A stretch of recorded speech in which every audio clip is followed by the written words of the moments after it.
Merci de votre présence, déjà. Merci de votre intérêt pour ce sujet, qui n'en manque pas d'intérêt. Vous allez voir, même si à première vue, dans le process du bâtiment, on va en parler, on n'imagine pas toujours que la façade du bâtiment puisse, avec l'avènement des paliers de la RE 2020 qui sont de plus en plus exigeants, on n'imagine pas toujours, hein, je peux le constater à travers chaque salon auquel je participe et l'ensemble des acteurs avec lesquels je parle, comme un puissant levier de décarbonation. Et pourtant, c'est le cas, et je vais vous expliquer comment. Hein. Donc, déjà, je suis Christophe Estival, je suis directeur prescription grand compte pour la marque Vicona. Qui est-on quelle est notre légitimité pour pouvoir vous affirmer ce que vous lisez à l'écran là? Eh bien, tout simplement, je vais passer assez vite sur ce que nous sommes et ce que nous représentons pour rentrer après un petit peu plus dans le vif du sujet qui vous intéresse, je le pense, de manière concrète. Voilà, nous sommes des concepteurs de systèmes en aluminium pour l'enveloppe du bâtiment. D'accord? Donc, murs, rideaux, menuiserie, portes, fenêtres, coulissants. Nous sommes gamistes, nous ne sommes pas, comme on dit dans notre jargon, des industriels, nous ne faisons pas en fait un produit prêt à poser, nous concevons, nous validons, nous faisons certifier des menuiseries et ce sont nos clients, fabricants, installateurs qui ensuite répondent aux différents appels d'offres. Nos marchés, en fait, nous sommes positionnés comme une marque plutôt technique, hein, je vais voilà, en parler après. Voilà, hein, typiquement, nous fabriquons ce que vous avez à l'écran. Nous, on fabrique et on conçoit le profilé et on théorise le profilé. C'est ce que nous fournissons aux fabricants installateurs. Notre credo, en 2 mots, et le positionnement de notre marque, ce sont les grands projets et tous les projets techniques. Donc clairement, nous sommes plutôt positionnés sur de l'ERP et du tertiaire. Alors là, je vous fais rêver un petit peu, mais c'est un peu normal. Hein. C'est pour garder votre attention. Quelques projets emblématiques, puisque Vicona est sur le marché français depuis presque 30 ans. La marque a 70 ans. On fait partie d'un groupe qui en a plus de 100. Et on est présent dans 40 pays dans le monde. Et voilà quelques belles réalisations de nos collègues issus d'autres pays. Donc vous voyez, Francfort, le Royaume-Uni, voire même New York. Hein, on a le plaisir d'avoir du Vicona sur l'Hudson. Bon, on n'a pas 50 projets, on ne va pas non plus se vanter exagérément.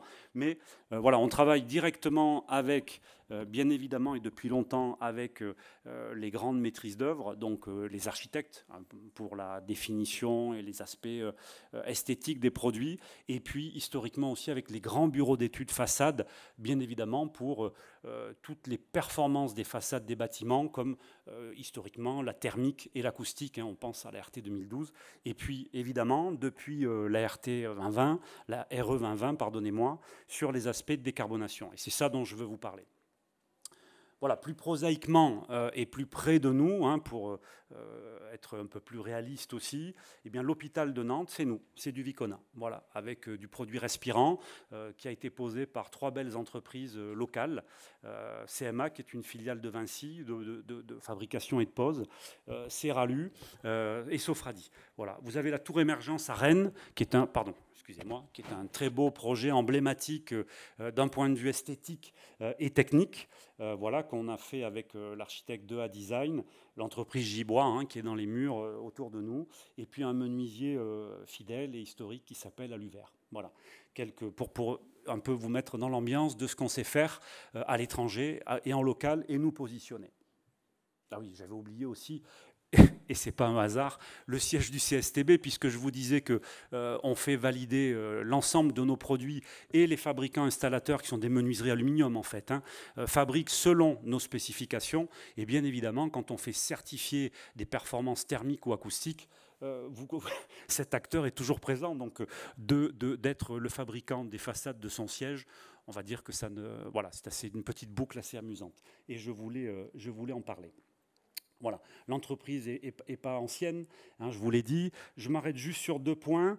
À une époque où on parle beaucoup de greenwashing, et c'est tout à fait justifié, en fait, la marque, et vous le trouverez facilement par vos propres moyens sur Google, vous bloquez l'année de recherche à 2003, et vous verrez que la marque Vicona, alors c'est en allemand, mais parlait déjà de cycle de vie du produit en 2003, à une époque où personne n'en parlait, et à une époque où tout le monde s'en moquait éperdument. D'accord ? On en parlait déjà il y a 25 ans. Et on a sorti nos premiers systèmes, nos premières fenêtres, nos premières menuiseries en aluminium avec une grosse part d'aluminium recyclé, issu de menuiserie en fin de vie. On a sorti notre première gamme en 2018, ça fait déjà 7 ans. 7 ans, voilà, 7 ans qu'on présente ça. Donc si vous voulez, on n'est pas sur ce créneau, on n'est pas opportuniste. Alors moi, je suis ravi pour beaucoup échanger, visiter avec les maîtrises d'œuvre, les maîtrises d'ouvrage. Je suis ravi que tout le monde s'implique maintenant de plus en plus fortement dans la décarbonation, avec de la R&D, avec de la méthodologie, avec voilà, plein d'aspects, chacun dans son domaine. Voilà, ce que je veux juste vous dire, c'est que ça fait plus de 25 ans qu'on est impliqué là-dedans. Hein. On n'est pas nouveau. Alors, je ne peux pas vous parler de Vicona sans parler de ce qu'il y a derrière nous, hein, et qui nous permet de vous présenter ce que je vais vous montrer après. On fait partie du groupe Hydro. En 2 mots, le groupe Hydro, c'est un groupe qui a plus de 100 ans. Hydro vient de barrages hydroélectriques. Hein. Depuis les années 50, on a une vingtaine de barrages en Norvège. C'est un groupe norvégien, je l'ai dit. Et surtout, le groupe s'est spécialisé sur les 30 dernières années sur tout ce qui est énergie renouvelable, donc énergie hydroélectrique, mais aussi le solaire et l'éolien. Et à côté de ça, sur l'aluminium, le matériau, l'aluminium, sous toutes ses formes, pour tous les types d'industries à travers le monde. Donc on a la chance d'avoir ce groupe derrière qui est solide, qui a des moyens, qui a des capacités de R&D qui sont très importantes. Et d'autre part, et c'est un vrai avantage, une visibilité, un poids important. Alors, ce qui est important, c'est que le groupe, justement, sur ce produit qui est l'aluminium, dont je vais vous parler, à une époque où l'ensemble des acteurs, pour leur façade, se posent beaucoup de questions, alors que ce soit des acteurs, que ce soit les financeurs, les concepteurs, hein, architectes, bureaux d'études, ou les constructeurs, donc promoteurs, entreprises générales, se posent des questions de savoir comment faire baisser son bilan carbone avec sa façade. On parle beaucoup du bois, on parle du PVC. Qu'est-ce que l'aluminium peut proposer aujourd'hui sur le marché? Alors aujourd'hui, j'étais encore au CIPCA la semaine dernière, le salon du bas carbone à Paris, où tous les grands donneurs d'ordre sont présents. J'ai pu constater qu'il y avait encore beaucoup d'a priori sur notre matériau, et je suis bien évidemment là pour vous montrer le contraire. Okay. Donc, pourquoi le groupe est intéressant? Je vous l'ai dit, il est ancien, il est puissant, mais surtout, il est impliqué, contrairement à de nombreux confrères, dans toutes les étapes du cycle de vie du produit. En fait, on ne veut être dépendant de personne. Donc, on possède nos propres mines de bauxite. Hein, c'est pas un mot interdit en Afrique, je le précise, on n'a rien en Russie. On possède tout l'outil industriel pour transformer la bauxite en aluminium, l'aluminium en alumine, etc., etc. Pourquoi je vous montre ça? Juste pour vous dire qu'on a les leviers, on a les manettes, on ne dépend pas de sous-traitants. Même si on peut mettre la pression, c'est pas le mot, mais obliger ces sous-traitants à être aussi vertueux que vous ne souhaitez l'être, eh bien nous, on maîtrise la totalité. Donc on peut vraiment avancer. Voilà en quelques mots. Alors, un petit état des lieux, je suis très court là-dessus, vous connaissez tous ça, mais c'est l'état des lieux qui impacte la façade aujourd'hui. Voilà, c'est juste pour ça que je fais un très rapide rappel. Le premier, vous savez qu'aujourd'hui, le bâtiment, notre activité commune, tout le process, tous les acteurs, on est responsable à 39% des émissions de carbone de la France et de l'Europe, hein, mais de la France en particulier, source ADEME. Hein. Vous savez pertinemment que ces 39% se subdivisent entre le carbone issu des matériaux de construction et ensuite, pendant la durée de vie du bâtiment, des émissions de bâtiment pour le chauffer, le rafraîchir, voilà, l'électricité pour s'éclairer, etc., etc. En gros, c'est selon les études, mais on est en gros à 50-50. Donc la partie matériaux, elle pèse quand même lourd. Hein. Et aujourd'hui, le deuxième chiffre à connaître, ce qui est quand même très dommageable, c'est que les déchets générés par le bâtiment représente 1/3 des déchets générés en France. 1/3, c'est monstrueux, c'est énorme. Hein. Et quand on sait qu'en plus, 75% de ces 1/3 sont enfouis. Alors, pour ce qui est du bois, il est brûlé, ça produit un petit peu de chaleur quand même sur les chauffages collectifs, mais c'est quand même dramatique. C'est dramatique. On a des ressources qui sont énormes et qui ne sont pas utilisées. Je passe vite là-dessus. Aujourd'hui, l'ensemble des acteurs que nous sommes sont soit convaincus, soit, si on ne l'est pas, les législations européennes et françaises ont bien avancé là-dessus. Le pacte vert pour l'Europe, hein, qui veut que l'Union européenne atteigne sa neutralité climatique en 2050. Donc ça nécessite énormément d'engagement. Et puis ensuite, concernant, c'est toute activité industrielle confondue, bien évidemment. Et puis sur nos métiers respectifs, hein, le bâtiment, c'est les leviers législatifs. Vous reconnaissez toutes ces règles-là, hein, la RE 2020, loi anti-gaspillage, la RE 25 désormais, les nouveaux paliers, même 28 actuellement, le décret tertiaire, etc., etc. Et puis vous avez des leviers qu'il ne faut pas négliger, qu'on appelle la taxonomie et la CSRD. Pardon pour ceux qui connaissent déjà, mais ce sont des leviers importants puisque tous nos grands donneurs d'ordre, en fait, ont besoin de financer leurs projets. Et s'ils arrivent à démontrer que, leurs projets sont verts, ils obtiennent des capacités de financement qui sont bien meilleures. Donc il y a un intérêt moral, bien évidemment, à décarboner. Il y a un intérêt financier. Et clairement, l'intérêt financier, vous l'avez là, hein, pour les grands donneurs d'ordre. Je vais très vite, hein, je raccourcis grossièrement, mais c'est pour rappeler l'environnement de notre discussion. Et puis vous avez la CSRD, hein, si ça vous parle au niveau européen, c'est que tous les grands groupes de plus de 1000 personnes, plus ça va aller dans le temps, plus ça va se réduire, doivent rendre en gros, en manière très très réduite, un rapport, bien évidemment financier, social, mais désormais un rapport sur leur fonctionnement environnemental. D'accord ?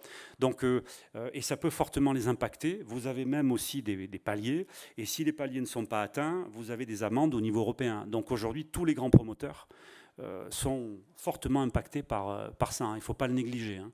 Donc en gros, ce que je veux partager avec vous, c'est que tout le monde s'y est mis, contraint ou convaincu, mais tout le monde s'y est mis. Mais il y a un certain nombre de lois qui aussi nous poussent tous à aller vers cette responsabilité. Je pense que si tout le monde est là, c'est que vous en êtes tous convaincus. D'accord ? Dernier point, juste un petit rappel sur nos marchés, puisque je vous donnerai des exemples très concrets après, hein, pour ne pas vous faire que de la théorie. Je voulais juste rappeler, voilà, sur nos marchés, tels que les bureaux ou les ERP, l'ensemble des concepteurs et des maîtrises d'ouvrage, d'ailleurs, nous le disent, hein, aujourd'hui, travaillent déjà sur les seuils 2028. Hein. Donc 700 kg, 710 kg de carbone pour 1 mètre carré de surface de plancher, ça commence à devenir... on va se dire les choses. Hein. Il y a encore 5 ans, tout le monde s'en moquait éperdument. Hein. On était à plus d'1 tonne. C'était absolument pas contraignant. Hein. Aujourd'hui, vous avez les concepteurs, alors les donneurs d'ordre, qui passent ensuite par des architectes et des BE pour faire tous ces calculs. Ça commence à devenir difficile. Certains lots pèsent lourd. Et vous allez voir que, c'est l'objet de mon propos, la façade peut être plus lourde que vous ne l'imaginez. Oui, alors il y a aussi de bonnes choses, hein, pour être très positif.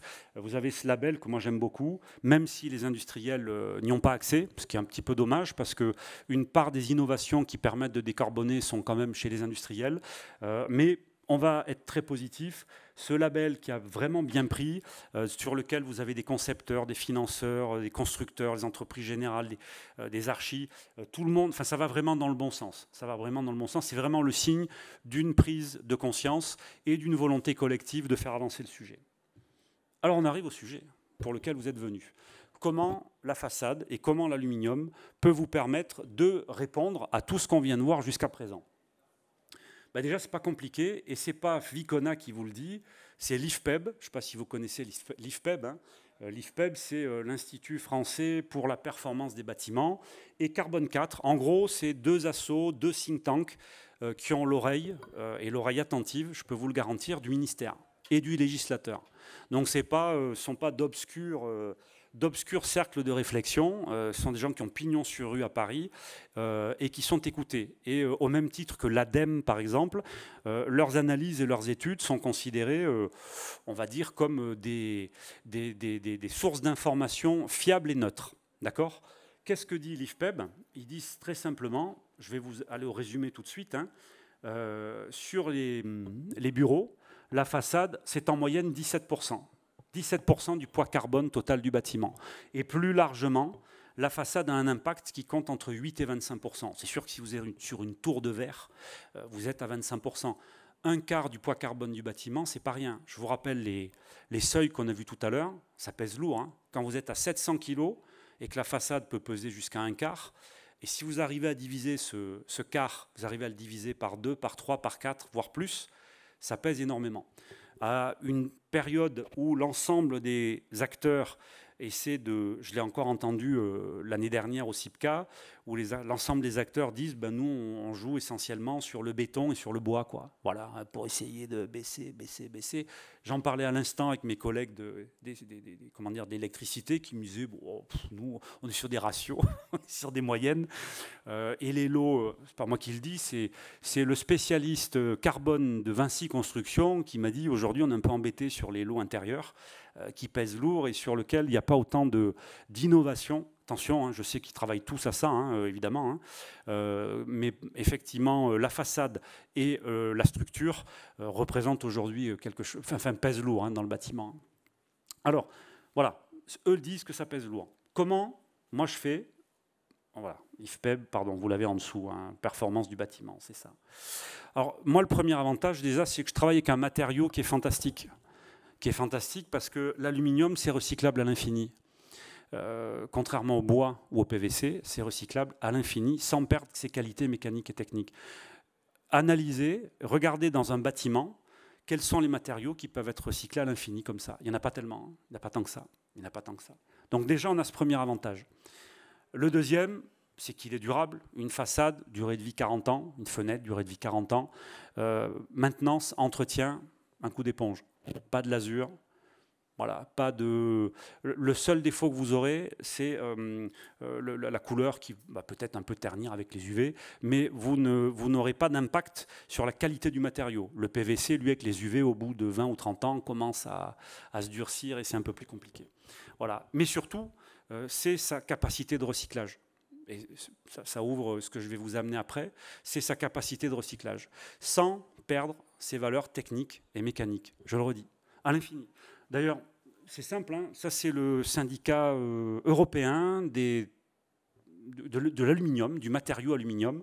75% de l'aluminium déjà produit dans le monde est toujours utilisé. Et pas seulement dans le bâtiment, hein, l'automobile, l'alimentaire et l'industrie au sens large. Et alors, juste une donnée que je souhaiterais que vous reteniez, c'est que pour recycler de l'aluminium, il faut seulement 5% de l'énergie initiale qu'il a fallu pour transformer de la bauxite en aluminium. Donc en fait, quand vous recyclez, vous carbonez très peu. Très peu. Alors qu'à la base, et c'est là qu'est l'idée qui n'est pas préconçue, hein, qui est tout à fait légitime, c'est que la production d'aluminium pur à partir de bauxite, bien sûr que c'est énergivore et très carboné, on ne se le cache pas, on ne va pas se mentir. Hein. Voilà. Par contre, quand vous le recyclez, il faut très peu d'énergie. Très peu, 5%. Donc en fait, le matériau n'a plus d'émissions de carbone, puisqu'il existe déjà. Vous avez juste la transformation et l'énergie qu'il faut pour cette transformation, qui est comptée dans le bilan carbone du produit, le bilan carbone du matériau. C'est là que c'est intéressant. Autre sujet, on a un potentiel immense, on le disait tout à l'heure. Plutôt que d'aller arracher de la bauxite en Afrique du Sud, ou en Amérique du Sud, pardon, on a des gisements extraordinaires en France. Il se pose de l'aluminium depuis les années 60-70. D'accord? Alors, il n'y a pas de traçabilité. L'ADEME ne sait pas trop nous dire combien il y a. Par contre, le ministère du Commerce extérieur sait nous dire que chaque année, il y a 500 000 tonnes d'aluminium qui quittent le territoire. Alors là-dedans, il y a de l'aluminium sous toutes ses formes, hein, pas seulement du bâtiment. Ils ne savent pas nous le dire. Mais les ressources sont extraordinaires. On a pour les 15 prochaines années un vivier sous la main d'aluminium existant et qui est recyclable à l'infini. Voyez, donc là, c'est une démarche vraiment vertueuse, déjà si on arrive à réutiliser ce qui est déjà existant. La deuxième chose, et c'est ce qui est intéressant, c'est quand on recycle une tonne d'alu, eh bien, on économise 6 tonnes de bauxite. Ce que je disais, on n'extrait plus, d'accord, et on évite d'émettre 9 tonnes de carbone. Donc vous l'aurez compris l'idée, plus on recycle, très peu d'énergie, plus on décarbone. Donc nous, on a lancé, c'est pas compliqué, il y a maintenant 2 ans, on a lancé notre propre capacité. Forcément, on est bien placé dans notre travail de prescription pour identifier tous les projets de rénovation sur lesquels il y a des façades à enlever. Et bien, tout simplement, aujourd'hui, on fait des offres de rachat direct, soit la maîtrise d'ouvrage, soit la maîtrise d'œuvre, soit au cureur, soit on positionne nos clients, menuisiers, qui vont démonter le matériau et le ramener vers une filière vertueuse qui est la nôtre. Puisqu'aujourd'hui, dans ces 500 000 tonnes, l'aluminium a toujours été, comment dire, n'a jamais eu de souci pour être recyclé. D'accord. L'ADEME, d'ailleurs, parle sur les 500 000 tonnes, parle de 50 000 tonnes d'exportation illicite. J'ai trouvé le mot assez amusant. Hein. On va dire que ça ruisselle par des différents endroits. Et ça arrive généralement chez les gros recycleurs tels que Veolia, Suez, de Richebourg, des gens comme ça, qui ensuite font des enchères inversées au niveau mondial. Et aujourd'hui, vous seriez surpris de savoir où part une grosse partie de cet aluminium, donc de nos ressources potentielles à réutiliser. Ça part en Chine et en Inde. Parce que d'abord, il y a un seul alliage qui est utilisé depuis 50 ans dans la menuiserie aluminium et que, en fait, eh bien, quand ça ruisselle comme ça, tous les alliages sont un peu tous mélangés, un coup une jante alu, un coup une canette, un coup une fenêtre, et que nos amis indiens et chinois sont pas trop regardants, ils ont des besoins de volume, et c'est pas trop embêtant pour eux de mélanger tous les alliages. C'est pas notre cas. Nous, pour garantir à l'ensemble des acteurs un aluminium recyclé performant, il faut qu'il soit exclusivement issu de la filière bâtiment, d'accord ? Donc uniquement des fenêtres en fin de vie. Donc notre objectif, c'est de proposer à l'ensemble de la profession une approche qui soit 100% circulaire. On parle tous de circularité là, en permanence, dans les salons, partout, on vous dit circulaire, circulaire. Aujourd'hui, regardez bien quels produits sont vraiment circulaires sur un bâtiment. Quels sont les produits qui reviennent dans leur usage d'origine. Leur usage d'origine. Alors si vous prenez un bidet, vous prenez un lavabo, puisqu'il y a beaucoup de réutilisation de faïence, lui revient dans son usage d'origine, on est d'accord. Mais vous prenez d'autres matériaux, ils sont transformés, ce qu'on appelle le réemploi, mais ils vont vers d'autres usages. Les matériaux qui reviennent dans l'usage d'origine, le fer, le verre, l'aluminium, voilà, là vous avez une vraie circularité. Et notre objectif, c'est de dire, vous êtes concepteur, vous êtes fabricant, vous êtes financeur, on vous propose une vraie démarche circulaire. Vous vous revendiquez comme étant vertueux, eh bien, montrez-moi que dans votre approche circulaire, vous ne vous contentez pas d'un certificat de reprise. Moi, j'ai recyclé, hein. Mon cureur m'a dit qu'il avait recyclé. Voilà. Où, comment, voilà. Nous, on vous garantit une chose, certificat de reprise, et on vous garantit que l'aluminium va repartir chez nous et va être retransformé en fenêtre. Voilà. Et en Europe, voire en France. D'accord ? Donc ça, c'est vraiment vertueux. Déjà, avant de se dire quel aluminium, quel matériau on va poser sur une Renault ou sur du neuf, alors là je parle exclusivement de Renault, c'est déjà qu'est-ce qu'on fait des déchets ? Et est-ce qu'on les recycle ? Est-ce qu'on les réemploie d'une manière qui est vraiment vertueuse ? Là oui, là oui. Alors comment on fait ? Simplement, parlons un peu chiffres. Aujourd'hui, dans le monde, on va parler de l'Europe. Voilà l'empreinte carbone d'aluminium par origine. En Chine, on est à 19 kg de carbone pour 1 kg d'alu. Forcément, leur électricité est quasiment 100% issue du charbon, mis à part quelques centrales, donc c'est très élevé. Ce qui est plus intéressant pour nous, c'est l'aluminium qui est consommé en Europe. En Europe, on est à 10 kg. À 10 kg. Et l'aluminium qui est produit en France, on est aux alentours de 7 kg. Ça, ce sont des données officielles de l'industrie de l'aluminium. D'accord ? Eh bien, on a sorti deux produits qu'on a appelés CIRCAL, circularité de l'aluminium. Le premier, il est constitué, et c'est garanti par une FDES, garanti par la Basignès, il est constitué à 75% d'aluminium issu d'anciennes fenêtres recyclées. Et il y a 2 ans, on a sorti, on a sorti un 100R, qui lui est constitué, là c'est 25 ans d'ingénierie, hein. Nos confrères, qui ont un peu de retard, ne peuvent pas sortir ça comme ça, hein. On ne s'improvise pas spécialiste des alliages en aluminium. On a sorti toute notre gamme en 100% recyclé.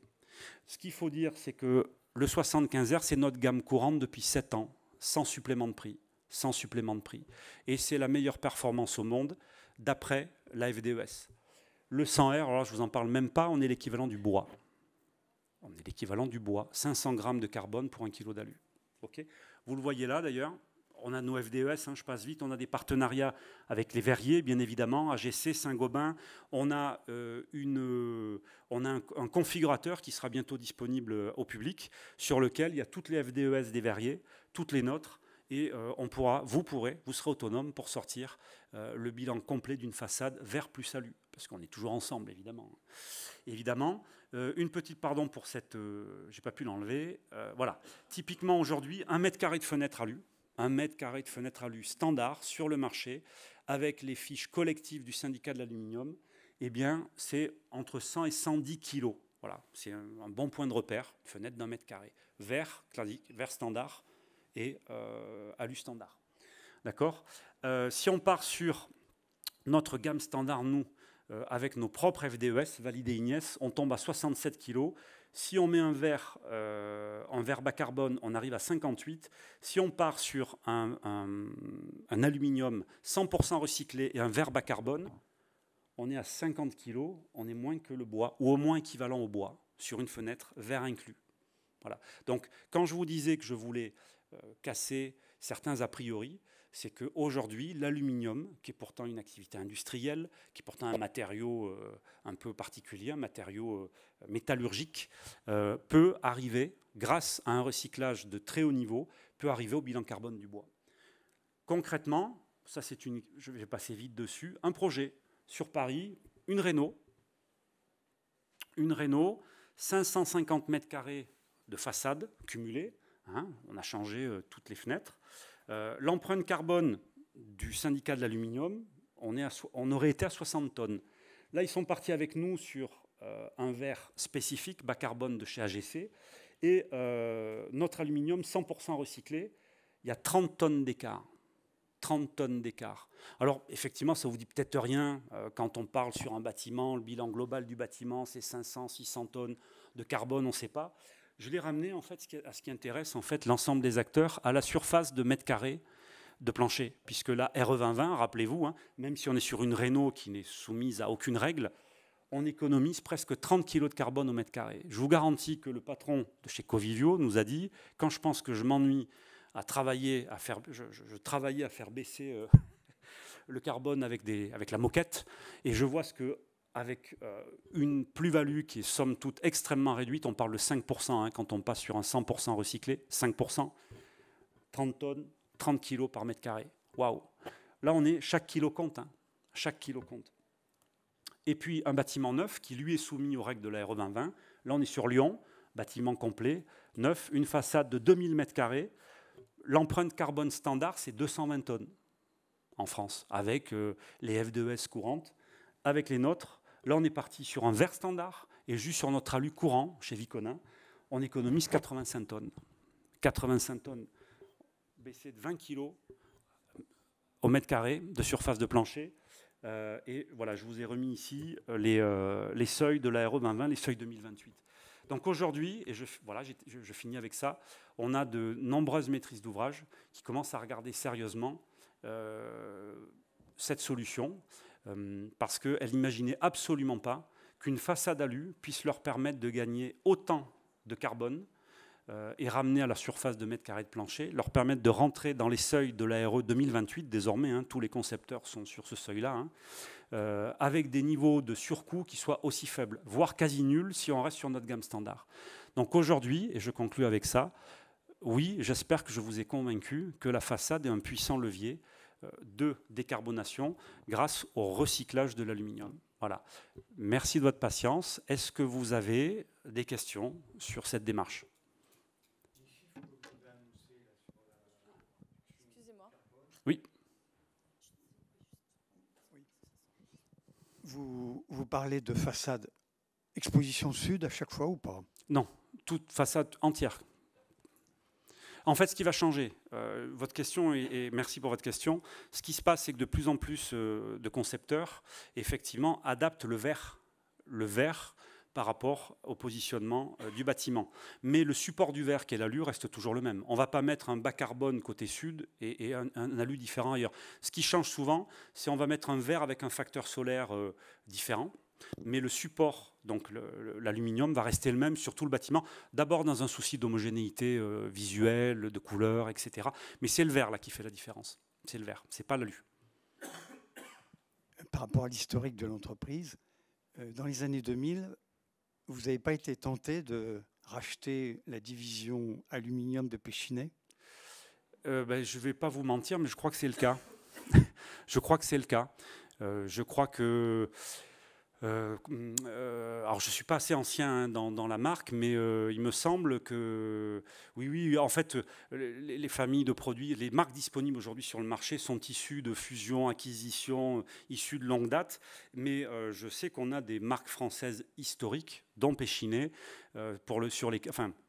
dont on a racheté les brevets, les outils de fabrication, et on se sert encore effectivement de leurs solutions, dans nos recherches aujourd'hui, absolument. Mais on avance toujours. Et je peux même vous dire, et je finis parce que la dame me dit que j'ai terminé, je peux même vous dire que les 5% d'énergie dont je vous parlais tout à l'heure, c'est un projet pour l'instant. Hein. On est en train de les travailler avec de l'hydrogène. L'idée, c'est à moyen terme de pouvoir vous proposer un aluminium qui soit proche de zéro en bilan carbone. C'est faisable, c'est jouable. On est encore en recherche, mais on pourra y arriver. Donc demain, on aura une façade recyclable.